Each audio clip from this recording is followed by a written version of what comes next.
आपको सीधे लिए चलते हैं वाराणसी, जहां पर प्रधानमंत्री मोदी इस वक्त प्रवासी भारतीय सम्मेलन को संबोधित कर रहे हैं।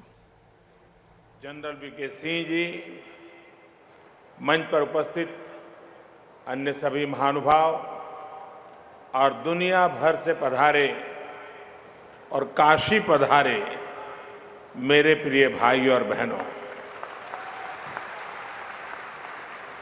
सबसे पहले आप सभी का बहुत बहुत अभिनंदन, बहुत बहुत स्वागत है। आप सभी यहां अपने पूर्वजों की मिट्टी की महक से खींचे चले आए हैं। कल जिन्हें प्रवासी भारतीय सम्मान मिलने वाला है, उन्हें मैं अपनी तरफ से अग्रिम शुभकामनाएं देता हूं। आज का दिन मेरे लिए भी विशेष है। जैसा कि सुषमा जी कह रही थी, मैं यहां आपके सामने प्रधानमंत्री के साथ साथ काशी का सांसद होने के नाते एक मेजबान के रूप में उपस्थित हुआ हूं।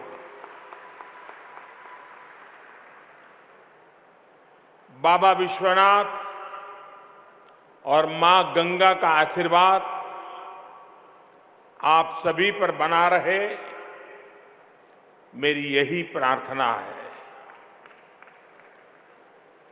साथियों, आज आपसे अपनी बात शुरू करने से पहले मैं डॉक्टर श्री श्री श्री शिवकुमार स्वामी जी के निधन पर अपना शोक व्यक्त करना चाहता हूं।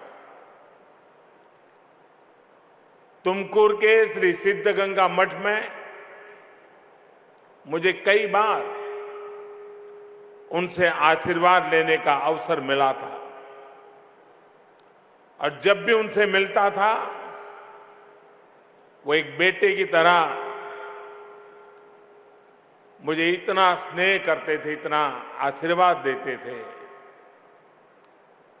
ऐसे महान संत, महाऋषि का जाना हम सभी के लिए बहुत दुखद है। मानव कल्याण के लिए उनके योगदान को देश हमेशा याद रखेगा। मैं आदरपूर्वक उन्हें नमन करता हूं, उनको श्रद्धांजलि देता हूं। भाइयों और बहनों, दुनिया भर में बसे आप सभी भारतीयों से संवाद का ये अभियान हम सभी के प्रिय श्रद्धेय अटल बिहारी वाजपेयी ने शुरू किया था। अटल जी के जाने के बाद यह पहला प्रवासी भारतीय सम्मेलन है। इस अवसर पर मैं अटल जी को श्रद्धा सुमन अर्पित करता हूं, उनकी इस विराट सोच के लिए नमन करता हूं। साथियों, आप सभी काशी में हैं, और इसलिए मैं काशी और आप सभी में एक समानता भी देख रहा हूं। बनारस नगरी चिरकाल से ही भारत की सांस्कृतिक, आध्यात्मिक, दार्शनिक और ज्ञान की परंपरा से दुनिया में देश का परिचय कराती रही है। आप भी अपने दिलों में भारत और भारतीयता को संजोए हुए इस धरती की ऊर्जा, उसे दुनिया को परिचित करा रहे हैं। साथियों, मैं आपको भारत का ब्रांड एम्बेसडर मानने के साथ ही भारत के सामर्थ्य और भारत की क्षमताओं, देश की विशेषताओं का प्रतिनिधि भी और प्रतीक भी मानता हूं। इसलिए ही आप अभी जिस देश में भी रह रहे हैं, वहां के समाज को भी आपने अपनापन दिया है। वहां की संस्कृति और अर्थव्यवस्था को समृद्ध किया है। आपने वसुधैव कुटुंबकम इस भारतीय दर्शन का, हमारे पारिवारिक मूल्यों का विस्तार किया है। आप सभी जिस देश में बसे हैं, वहां के समाज के लगभग हर क्षेत्र में लीडरशिप के रोल में नजर आते हैं। मॉरिशस को श्री प्रवीण जगन्नाथ जी पूरे समर्पण के साथ आगे बढ़ा रहे हैं।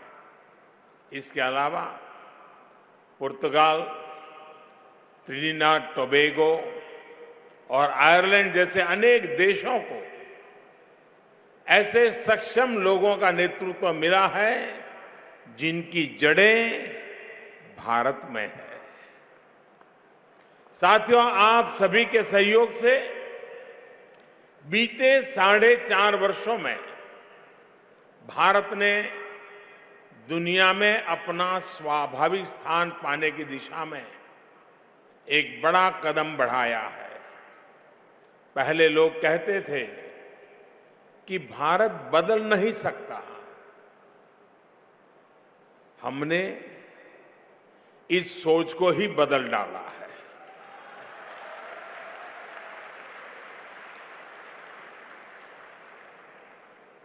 हमने बदलाव करके दिखाया है।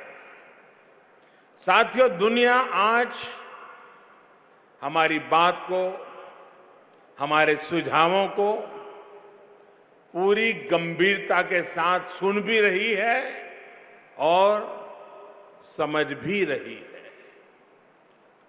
पर्यावरण की सुरक्षा और विश्व की प्रगति में भारत के योगदान को दुनिया स्वीकार कर रही है। संयुक्त राष्ट्र के सबसे बड़े पर्यावरण पुरस्कार चैंपियंस ऑफ द अर्थ के साथ साथ सियोल पीस प्राइज का मिलना इसी का परिणाम है।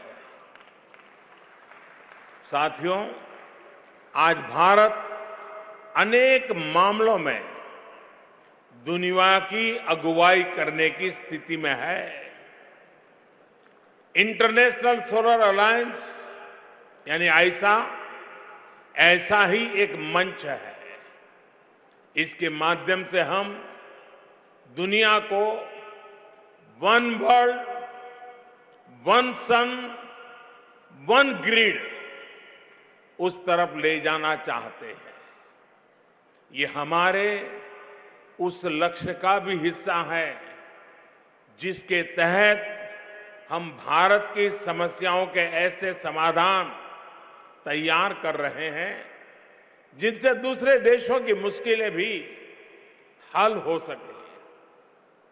लोकल सॉल्यूशन ग्लोबल एप्लीकेशन के अप्रोच के साथ हम काम कर रहे हैं। रिफॉर्म, परफॉर्म, ट्रांसफॉर्म और सबका साथ सबका विकास के सूत्र पर चलते हुए देश ने बीते 4.5 वर्षों में क्या पाया, इसकी एक तस्वीर मैं आपके सामने रखना चाहता हूं। आज भारत दुनिया की तेजी से बढ़ती इकोनॉमिक ताकत है, तो स्पोर्ट्स में भी हम बड़ी शक्ति बनने की तरफ निकल पड़े हैं।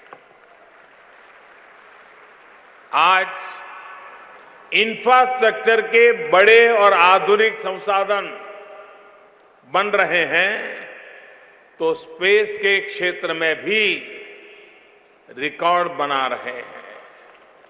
आज हम दुनिया का सबसे बड़ा स्टार्टअप इकोसिस्टम है, तो दुनिया की सबसे बड़ी health care scheme Ayushman Bharat भी चला रहे हैं।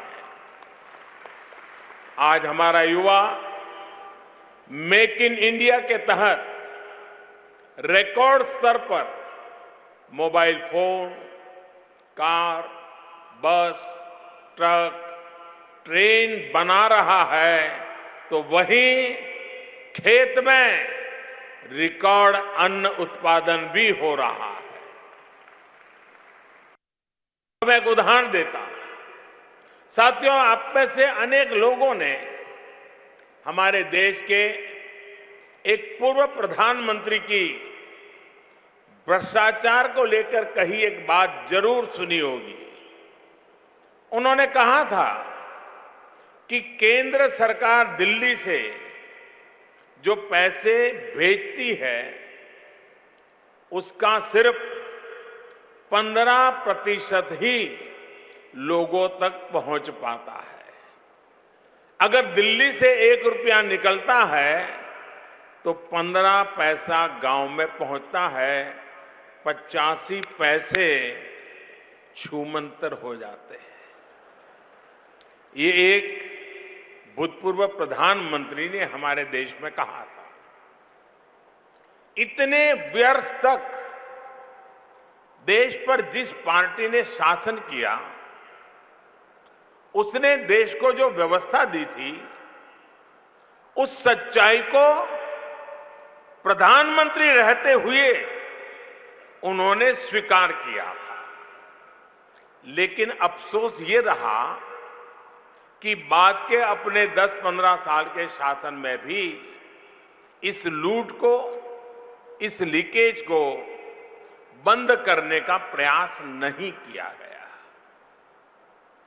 बीमारी तो पता चला, बीमारी को स्वीकार भी किया, लेकिन इलाज करने की दिशा में न सोचा न कुछ किया। देश का मध्यम वर्ग ईमानदारी से टैक्स देता रहा और 85% की लूट भी चलती रही। साथियों, अब मैं आपको आज की सच्चाई भी बताना चाहता हूं। हमने टेक्नोलॉजी का इस्तेमाल करके इस 85% की लूट को 100% खत्म कर दिया है।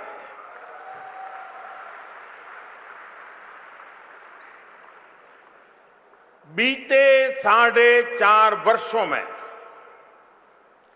करीब 5,80,000 करोड़ रुपए, 5,80,000 करोड़ रुपए यानी करीब 80 बिलियन डॉलर हमारी सरकार ने अलग अलग योजनाओं के तहत सीधे लोगों को दिए, उनके बैंक अकाउंट में ट्रांसफर किए हैं। किसी को घर के लिए, किसी को पढ़ाई के लिए, किसी को स्कॉलरशिप के लिए, किसी को गैस सिलेंडर के लिए, किसी को अनाज के लिए ये राशि दी गई है। अब आप अंदाज लगाइए, अगर देश पुराने तौर तरीकों से ही चला रहा होता तो आज भी इस 5,80,000 करोड़ रुपए में से करीब 4.5 लाख से भी ज्यादा हजार करोड़, 4.5 करोड़ से ज्यादा ये रकम छूमंतर हो जाती, लीक होती। अगर हम व्यवस्था में बदलाव नहीं लाते होते तो ये राशि उसी तरह लूट ली जाती जैसे पूर्व प्रधानमंत्री ने स्वीकार किया था कि लूटी जाती थी। साथियों, ये सुधार पहले भी हो सकता था, लेकिन नीयत नहीं थी, इच्छा शक्ति नहीं थी और नीति की अपेक्षा करना जरा कठिन लगता है। हमारी सरकार अब उस रास्ते पर चल रही है कि सरकार द्वारा दी जाने वाली हर मदद डायरेक्ट बेनिफिट ट्रांसफर स्कीम के तहत सीधे लाभार्थी के बैंक खाते में ट्रांसफर की जाए। मैं आपको एक और आंकड़ा देता हूं। पिछले 4.5 साल में हमारी सरकार ने करीब करीब 7 करोड़ ऐसे फर्जी लोगों को पहचान कर उन्हें व्यवस्था से हटाया है। ये 7 करोड़ लोग वो थे जो कभी जन्मे ही नहीं थे, जो वास्तव में थे ही नहीं, लेकिन ये 7 करोड़ लोग सरकारी सुविधाओं का लाभ ले रहे थे।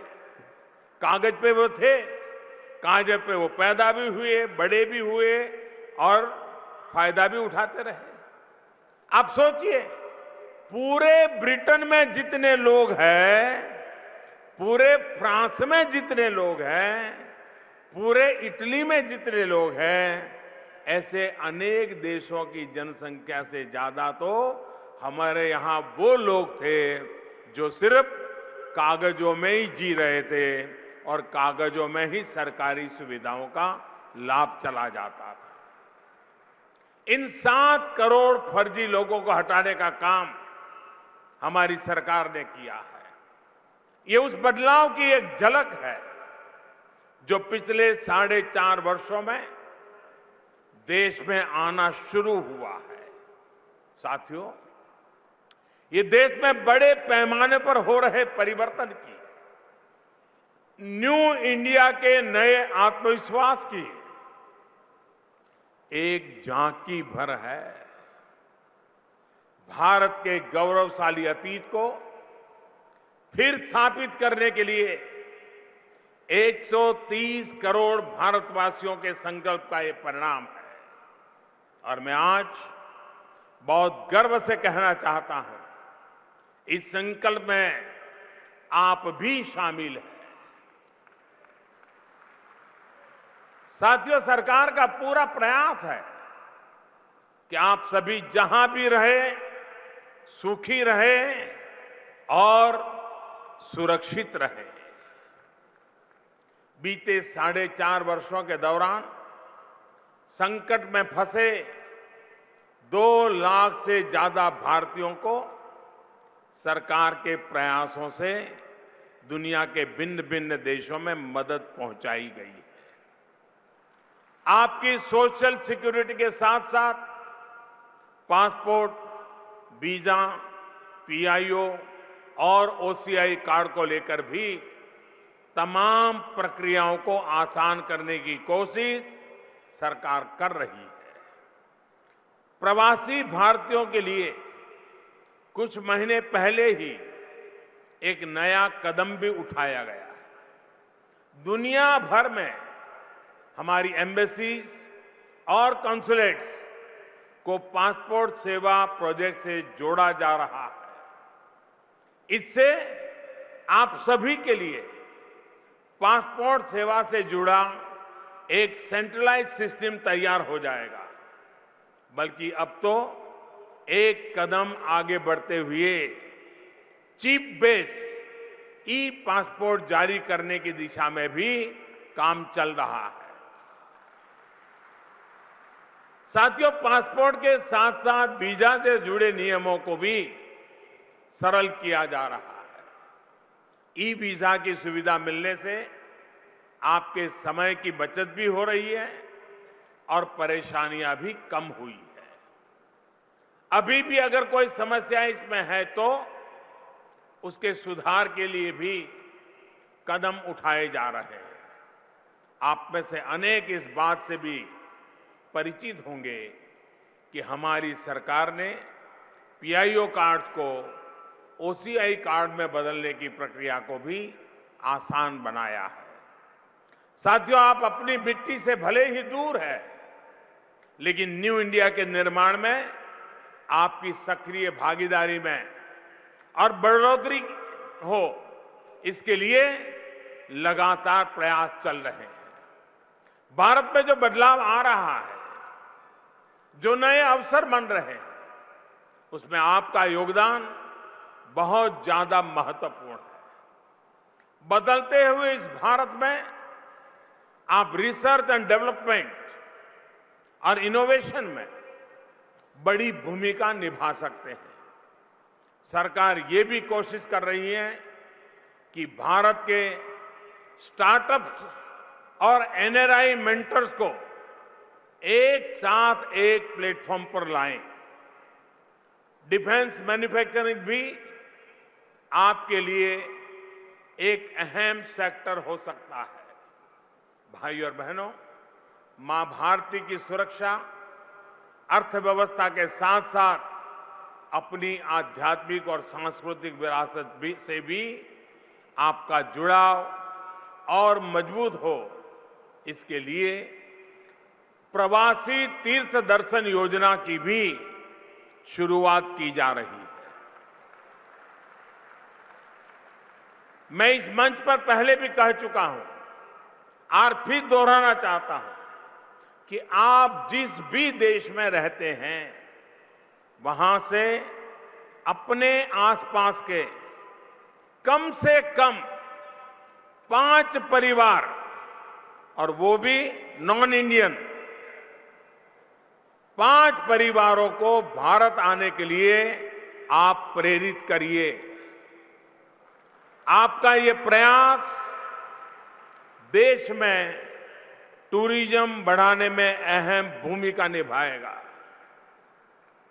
इसी तरह आप इस वर्ष गांधी जी की 150वीं जन्म जयंती पर अपने देश में रहते हुए कैसे उनकी बातों को, भारत की बातों को अन्य लोगों तक पहुंचाएंगे, इस पर भी विचार कीजिए। पिछले दिनों सुषमा जी के नेतृत्व में दुनिया के कई देशों में एक अच्छा प्रयोग हुआ।